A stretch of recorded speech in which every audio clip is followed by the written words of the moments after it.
ব্যবসা বাণিজ্যের বিশ্লেষণ নিয়ে ডিবিসি নিউজের নিয়মিত আয়োজন ইসলামিক ব্যাংক চালিকাতায় স্বাগত জানাচ্ছি। আপনাদের সাথে আছি আমি রিফাত ইসলামা। এডিপি বার্ষিক উন্নয়ন কর্মসূচি রাষ্ট্রের উন্নয়নের প্রধান চালিকা শক্তি। রাস্তাঘাট, সেতু, হাসপাতাল, শিক্ষা থেকে শুরু করে প্রতিটি খাতের উন্নয়নের জন্য বাজেটে যে অর্থ বরাদ্দ করা হয় সেটি মূলত এডিপি। কিন্তু বাস্তবতায় দেখা যায় বরাদ্দ থাকলেও বছর শেষে খরচ হয় অনেক কম। প্রকল্প আটকে থাকে, সময় এবং খরচ দুই বাড়তে থাকে। উন্নয়ন কাজ পেছাতে পেছাতে সাধারণ মানুষ এর সুফল থেকে বঞ্চিত হয়। তাহলে প্রশ্ন আসে, ধীরগতির এডিপি বাস্তবায়নে জাতীয় অর্থনীতির ক্ষতি কতটা, ব্যবসা বাণিজ্য এবং কর্মসংস্থান কি ব্যাহত হচ্ছে এবং সময় মতো বাস্তবায়ন নিশ্চিত করতে না পারলে কী ধরনের সংস্কার এই মুহূর্তে দরকার। এসব নিয়ে আজকের আমাদের তালিকাতার আলোচনার বিষয় এডিপি বাস্তবায়নে ধীরগতি ক্ষতি কী। আলোচনা করতে আমাদের সাথে আজকে অনলাইনে যুক্ত আছেন ঢাকা বিশ্ববিদ্যালয়ের অর্থনীতি বিভাগের অধ্যাপক ডক্টর শাহাদাত হোসেন সিদ্দিকী এবং business initiative leading development build এর চেয়ারম্যান এবং বিসিসিআই এর সাবেক সভাপতি আবুল কাশেম খান। আপনাদের দুজনকে স্বাগত জানাচ্ছি আমাদের আজকের তালিকাতার আয়োজনে। শুরুতেই আমি একটু জনাব আবুল কাশেম আপনার কাছে একটু যেতে চাচ্ছি। এই যে বিষয়গুলো নিয়ে এতক্ষণ আসলে বলছিলাম যে এডিপি বাস্তবায়নের ধীর গতি কেন হচ্ছে, আপনি কি মনে করেন যে এই ধীর গতির কারণটা কি? না, এখন তো দেখেন অনেকগুলি কারণ। এই বছরটা তো ধরেন একটু ভিন্ন ছিল, কিন্তু আমাদের দেশে যেটা হয় ইমপ্লিমেন্টেশন স্টেজে আমাদের অনেক ইনএফিসিয়েন্সি আছে। আমাদের সক্ষমতা দক্ষতার জায়গাগুলো আমি বলবো মানে আমরা অনেক পিছিয়ে আছি। এটা আমাদের জন্য তো নতুন কিছু না। এডিপি বাস্তবায়নের একটা জিনিস হচ্ছে যে আমাদের হয়তো এডিপির আকারটা অনেক বড়, নাম্বার ওয়ান। নাম্বার টু হচ্ছে যে বাস্তবায়ন যে প্যারামিটার্স গুলি, এফিসিয়েন্সি প্যারামিটার্স গুলি আছে, সেখানে হয়তো আমাদের সক্ষমতার জায়গা উন্নতি করার অনেক অনেক রুম আছে। তো আমি একটা বেসিক জায়গায় বলবো যে আমাদের প্রাইভেট সেক্টর এঙ্গেজমেন্ট যেখানে যেখানে দরকার, স্পেশালি ইনফ্রাস্ট্রাকচার প্রজেক্ট গুলিতে, সেখানে ধরেন কিভাবে আমরা সহযোগিতা করতে পারি বা আমাদের যে জায়গাগুলোতে সহযোগিতার স্কোপ থাকবে সেখানে আমাদেরকে এঙ্গেজ করলে হয়তো সেটা আমরা, আমার মনে হয় একটা নতুন দিক শুরু হতে পারে। জি, জনাব শাহাদাত হোসেন সিদ্দিকী, আমরা শুনছিলাম জনাব আবুল কাশেমের কথা, কিন্তু তিনি এখানে একটি বিষয় বলেছেন এডিপির আকার বড় এবং একটি কথা বলেছেন এটি কিন্তু আমাদের জন্য খুব নতুন কিছু নয় যে এডিপির বাস্তবায়নের ধীরগতি। আপনার কাছে একটু জানতে চাচ্ছি যে এই যে প্রতি বছরে এডিপি বাস্তবায়নের এই যে ধীরগতি, এটি কি কেবলমাত্র কাঠামোগত সমস্যা নাকি আমাদের নীতির অদক্ষতাও রয়েছে? জি, ধন্যবাদ। দেখুন, যে আমরা যখন এডিপির বাস্তবায়নের দিকে তাকাই তখন কিন্তু আমাদের সার্বিকভাবে, আমি যদি বলি বিগত আরো 10-15 বছর পিছনেও যান, সেখান থেকে মেজারমেন্ট দেখেন, তাহলে দেখবেন 80 থেকে 82% আমরা ইমপ্লিমেন্টেশন করতে পারি। অর্থাৎ 5 টাকা হলে 4 টাকা খরচ করার মতো দক্ষতা আছে, আর 1 টাকা আমরা পারি না বরাদ্দ থাকা সত্ত্বেও। এখন এই বছর আরো ভিন্নতা এই সেন্সে যে গত বছর যে 5ই আগস্টের পরে ইমপ্লিমেন্টেশন বাস্তবায়নের ধীরগতির কারণ আমরা সবাই জানি, যে রাজনৈতিক অবস্থার পরিবর্তন, একই সাথে প্রকল্পের যে পরিচালক সরকারি কর্মকর্তারাই নিযুক্ত থাকেন এবং কন্ট্রাক্টর, এই যে পরিবর্তন, সেই পরিবর্তনটা হওয়ার কারণেও কিন্তু অনেকটাই স্তীমিত হয়ে যায় এডিপির বাস্তবায়ন, যেটা গিয়ে 67 প্রায় 68% বলতে পারেন। অন্যান্য স্বাভাবিক কোনো বছরের চেয়ে এই বিগত একটা বছর ছিল 12% আরো কম। এখন প্রশ্ন হচ্ছে, এবার কিন্তু আমি বলবো অন্তর্বর্তী সরকারের প্রায় 1 বছর পূর্ণ হয়ে যাচ্ছে, একটা নতুন বাজেট তাদের হাত দিয়ে হয়েছে। অতএব সেই জায়গায় সাধারণ মানুষ হিসাবে আমাদের প্রত্যাশা ছিল তারা হয়তো কৌশলগত অবস্থান নেবেন, যে জায়গাটায় টার্গেট ঠিক করবেন সেই ইমপ্লিমেন্টেশনটা যেন তাদের টার্গেট অনুযায়ী আসেন, আর যদি না আসে তাহলে প্রকৃতপক্ষে ডিভাইজিং স্ট্র্যাটেজি, যে কৌশলগুলা নির্ধারণ করে যাবেন, যেগুলা পরবর্তী রাজনৈতিক সরকারের জন্য শিক্ষণীয় হবে। কিন্তু বিষয়টা দাঁড়াচ্ছে, এই বছর জুলাইয়ের দিকে যদি তাকান তাহলে হিস্টোরিক্যালি লোর রেকর্ড, যেটা 1%। এটা কোনো মতেই কিন্তু, যদি আমরা পরিকল্পনা উপদেষ্টার কথাও শুনে থাকি, উনি কিন্তু হতাশা ব্যক্ত করেছেন, বলছেন যে গত বছরের 67% মানা যায়, কিন্তু এই বছরের জুলাইয়ের যে 100%, সেটা কিন্তু কোনোভাবেই না। এই জন্য তিনি কিন্তু পরিকল্পনাও করেছেন যে ইতিমধ্যে যে সমস্ত মন্ত্রণালয়গুলাকে এই চিঠি পাঠাবেন, তাগিদ দিবেন। অর্থাৎ সার্বিকভাবে আপনি যদি বলতে চান তাহলে কিন্তু আমাদের যে সমস্যাটা ছিল সেই সমস্যাটা কিন্তু এখনো এডিপি বাস্তবায়নের ক্ষেত্রে পরিলক্ষিত হচ্ছে। জি, আমি যদি এখানে জি জনাব শাহাদাত হোসেন সিদ্দিক, আমি যদি এখানে একটু বলি যে বাস্তবায়নের যে গতিটি সেটি যদি আমরা একটু দেখি যে 2024-25 অর্থ বছরে মোট বরাদ্দ ছিল 2,65,00,000 এবং এখানে 11 মাসে অর্থাৎ জুলাই থেকে মে পর্যন্ত বাস্তবায়নের শতাংশ ছিল মাত্র 61 এবং এর আগে বিগত যদি বলি যে 5 বছরে গড় বাস্তবায়নের হার 80%-এরও নিচে। এবং আরেকটি বিষয় যে মহাসড়ক উন্নয়ন প্রকল্প, পদ্মা সেতু, বড় বড় যে প্রজেক্টগুলো রয়েছে সেগুলোর ক্ষেত্রে আমরা দেখেছি বেশ ধীরগতি হয়েছে এবং সময়টা দ্বিগুণ লেগেছে এবং ব্যয় প্রায় 23 গুণ হয়েছে, এরকম একটি চিত্র কিন্তু আমরা দেখতে পেয়েছি। কিন্তু জনাব আবুল কাশেম, আপনার কাছে একটু জানতে চাচ্ছি, এই যে এডিপির এই ধীর গতি বা ধীরে বাস্তবায়নের যে গতিটা আমরা বিভিন্ন সময় দেখি, কয়েকটি উদাহরণও আমি দিলাম, এই ধীর গতির কারণে ব্যবসা বাণিজ্য এবং শিল্পায়নে কি ধরনের প্রতিকূলতায় আপনাদেরকে পড়তে হচ্ছে?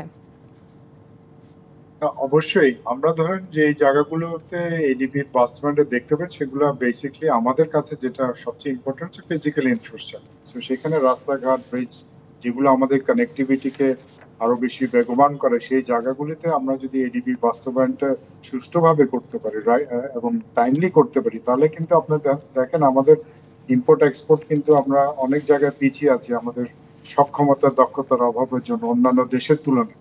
সেখানে আপনার এডিপি কিন্তু আমাদের, যদি আপনি বলেন ফিজিক্যাল ইনফ্রাস্ট্রাকচার একটা বড় পার্ট কিন্তু আমাদের ব্যবসার সাথে ডাইরেক্টলি জড়িত। সেখানে আমাদের কস্ট অফ ডুইং বিজনেস আছে, আমাদের কস্ট অফ এফিসিয়েন্সি, সবকিছু কিন্তু আপনার, আপনি যদি ঢাকা চিটাগং করিডোরের কথা বলি, সেখানেও যে এডিপি বাস্তবায়নে যদি ডিলে হয়, তাহলে পুরো বাংলাদেশের অর্থনীতির উপর একটা কিন্তু চাপ সৃষ্টি হয়। আমাদের আশা থাকবে যে সরকার যে কাজগুলো করে সেটা টাইমলি শেষ করে, কারণ এগুলো দিনের শেষে কিন্তু ট্যাক্স পেয়ারের টাকা। সুতরাং আপনার যেই টাইমলি শেষ করলে সেখানে কস্টের একটা ব্যাপার আছে, এটা যদি আবার নেক্সট ইয়ারে চলে যায় বা ডিলে হয়, সেখানে কিন্তু কস্ট ইমপ্লিকেশন গুলি আমাদেরই জনগণের কিন্তু দিতে হচ্ছে দিনের শেষে। আমাদের সবসময় অনুরোধ থাকবে বা আমাদের যেটা যেটা ধারণা থাকবে যে এডিপি বাস্তবায়ন সঠিকভাবে হবে এবং সঠিক সময় শেষ হবে।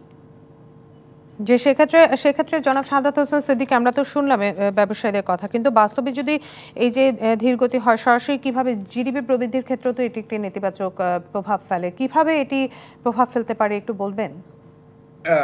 জি, দেখুন, যে আমরা যখন সরকারের কথা বলি তখন পাবলিক ইনভেস্টমেন্ট বিষয়টা চলে আসে, যে একটা হচ্ছে প্রাইভেট ইনভেস্টমেন্ট, বেসরকারি বিনিয়োগ এবং সরকারি বিনিয়োগ।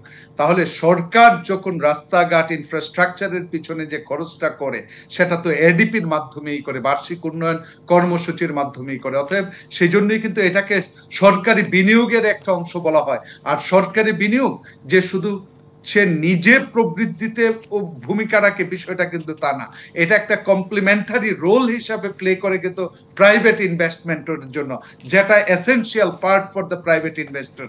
যে এই জায়গাটা যখন শক্তিশালী হয় পাবলিক ইনভেস্টমেন্ট, এই যে এডিপির বাস্তবায়ন, তখন কিন্তু প্রাইভেট ইনভেস্টমেন্টে উপবৃদ্ধিতে সহায়ক রোল প্লে করে। যেমন বন্দর ব্যবস্থাপনার ক্ষেত্রে ধরেন, দিস ইজ ইনফ্রাস্ট্রাকচার ডেভেলপমেন্ট এবং কানেক্টিভিটি, যেটা ঢাকা চিটাগাং হাইওয়েতে যে সময়টুকু লাগে ইনফ্রাস্ট্রাকচার ডেভেলপমেন্টের মাধ্যমে আপনি কিন্তু টাইমটা কমিয়ে আনতে পারেন। টাইম ইজ মানি, সো এই সেন্সে কস্ট রিডাকশন পসিবল।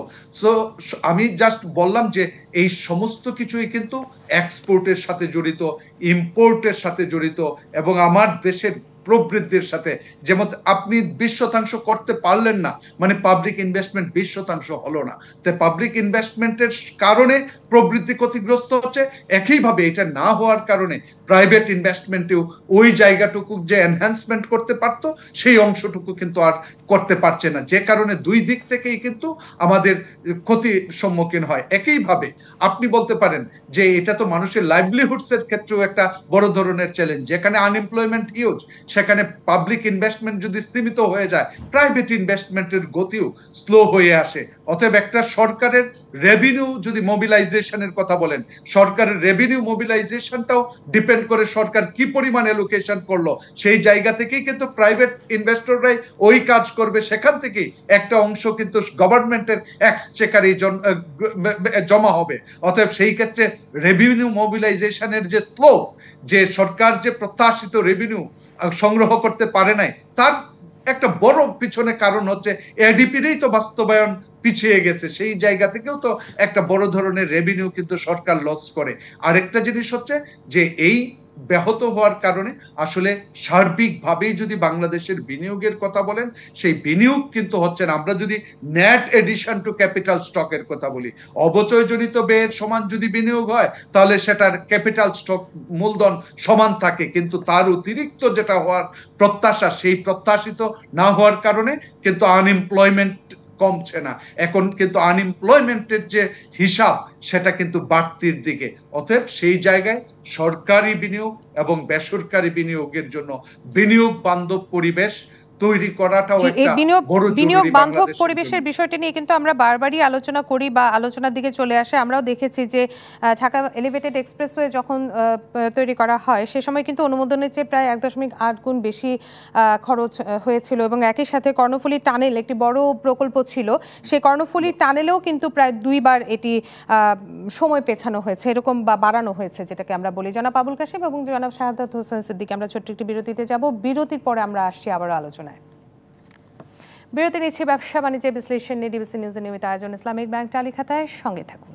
বিরতির পর আবারও স্বাগত জানাচ্ছি ব্যবসা বাণিজ্য বিশ্লেষণ নিয়ে ডিবিসি নিউজের নিয়মিত আয়োজন ইসলামিক ব্যাংক টালিখাতায়। আমরা আজকে আমাদের আলোচনার বিষয় নির্ধারণ করেছি এডিপি বাস্তবায়নে ধীরগতি, ক্ষতি কি, ক্ষতির বিষয়টি নিয়ে আমাদের সাথে আলোচনা করতে দুজন অতিথি আছেন। আমরা আবারও আমাদের আলোচনা করার জন্য অতিথিদের কাছে ফিরে যাচ্ছি। আমি একটু জনাব আবুল কাশেম খান আপনার কাছে একটু যেতে চাই। এই যে একটি বিষয় উঠে আসছে যে বিনিয়োগের কথা, আপনার কাছে একটু জানতে চাবো, এই ধীর এডিপি বাস্তবায়ন অবকাঠামো ঘাটতি দীর্ঘায়িত করছে এবং একই সাথে বেসরকারি বিনিয়োগকেও কিন্তু নিরুৎসাহিত করছে। আপনার কাছে একটু জানতে চাই যে উদ্যোক্তারা দীর্ঘমেয়াদী পরিকল্পনা করার সময় সরকারি এই প্রকল্প বিলম্বকে কিভাবে হিসাব করছেন?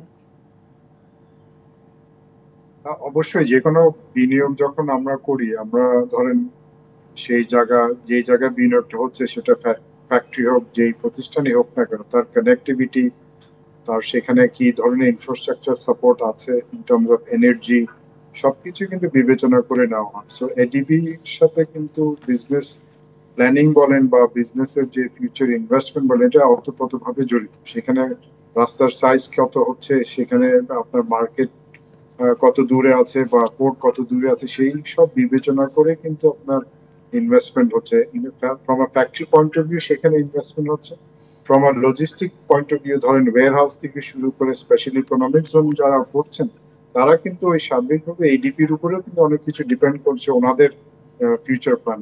সুতরাং সেখানে যে জায়গাটা আমি একটু একটু পিন পয়েন্ট করতে চাই সেটা হচ্ছে যে আপনার প্রাইভেট সেক্টর বিনিয়োগ কিভাবে এডিপি কে সহযোগিতা করতে পারে। অনেক জায়গায় দেখা যায় পিপিপি মডেলে সেটা হয়, অনেক জায়গায় বিওটি বিওও বেসিসও কিন্তু সেখানে হয়। যে সব দেশে আপনার ইনভেস্টমেন্ট লিমিটেশন আছে সেখানে কিন্তু প্রাইভেট ইনভেস্টমেন্ট গুলোকে ইনফ্রাস্ট্রাকচার ইনভেস্টমেন্টে নিয়ে আসা, যেটা আপনি উদাহরণ দিয়েছেন এলিভেটেড এক্সপ্রেস।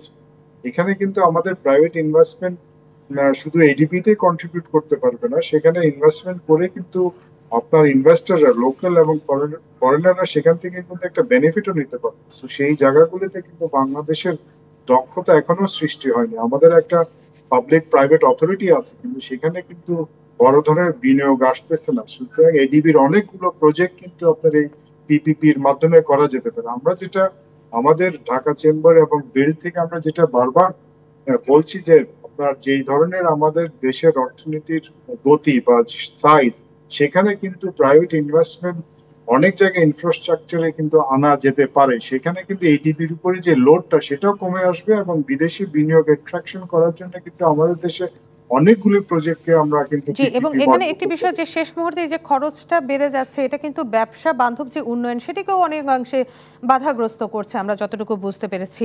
আমি একটু জনাব শাহাদাত হোসেন সিদ্দিকী আপনার কাছে একটু যেতে চাচ্ছি, যেহেতু সরকারি উদ্যোগের পাশাপাশি বেসরকারি খাতকে যুক্ত করার বিষয়টি এখানে এসেছে, আপনার কাছে একটু জানতে চাবো যে এই যদি বেসরকারি খাতকে এখানে যুক্ত করা হয়, সেক্ষেত্রে কি এডিপির বাস্তবায়নে গতি ফিরবে আপনি মনে করেন?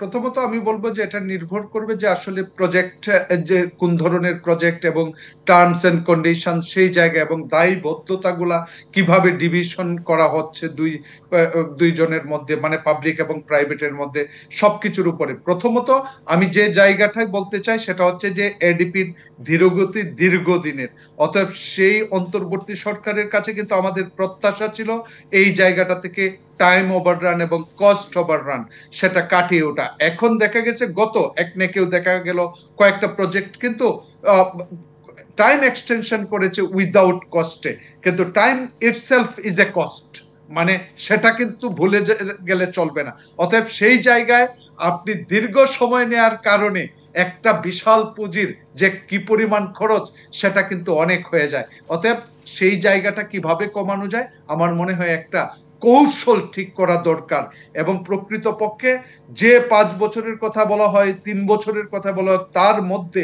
আসলে সেই কম্পিটেন্সি আছে কিনা ওই প্রতিষ্ঠানের, সে সমস্ত বিষয়গুলা কিভাবে বিবেচনা করে দিলে কাজটা পাওয়া যায় সেই জায়গায়। কারণ হচ্ছে দুর্নীতিটা কিন্তু স্পষ্টভাবে প্রমাণিত হয়েছে শ্বেতপত্রেও, যেখানে কিন্তু বলা হয়েছে যে 1 টাকা খরচ করার পিছনে আমরা 1 টাকা 70 পয়সা খরচ করি। অতএব এক এডিপির 1 লাখ কোটি টাকার পিছনে 1,70,000 কোটি টাকা কিন্তু আপনি অযথাই খরচ করছেন, যেটা বেনিফিট কিন্তু রাষ্ট্র পাচ্ছে না, সরকার পাচ্ছে না, জনগণ পাচ্ছে না, এবং বেসরকারি বিনিয়োগ যেভাবে সাহায্যটা পেত সেটাও পাচ্ছে না। অতএব সেইভাবে আমাদের টাকাগুলাকে কিভাবে সেভ করে যে টাকার কাজ যতটুকু হওয়া উচিত তার জন্য আসলে কৌশল যদি এই সরকার করে যান, সেটা আসলে ভবিষ্যতের জন্য হয়তো বা রাজনৈতিক সরকার আসলে একটা বড় শিক্ষণীয় হবে, এবং এটাকেও কিভাবে সংস্কারের মধ্যে আনা যায়। এই যে লাখ লাখ, এটা একটা চ্যানেল হিসাবে ব্যবহার হচ্ছে, কিন্তু এই চ্যানেলের মাধ্যমেই কিন্তু রাষ্ট্রের টাকা আত্মসাৎ করার একটা বড় পথ তৈরি। তাহলে সেই পথটা বন্ধ করতে পারলে আমার মনে হয় এই 2,65,000 কোটি টাকা ছিল, 2,30,000 কোটি টাকা এডিপি সংকুচন করা হয়েছে। 2,30,000-এর যদি 2,30,000 কোটি টাকার এই কাজ হয়, সেটাই কিন্তু তখন প্রকৃতপক্ষে অনেক বড় কাজ হিসাবে মনে হবে। সেক্ষেত্রে আমি একটু জনাব আবুল কাশেম খান, আপনার কাছে একটু ছোট করে আমরা জানতে চাবো, এই যে সংস্কারের জায়গাগুলোর কথা বলা হলো, সেক্ষেত্রে আপনার কি মনে হয় প্রকল্প বাছাই, অনুমোদন, নাকি মাঠ পর্যায়ে বাস্তবায়নে সংস্কারটা আসলে কোন অংশে বেশি হওয়া প্রয়োজন? আমি ওনার সাথে একদম একমত।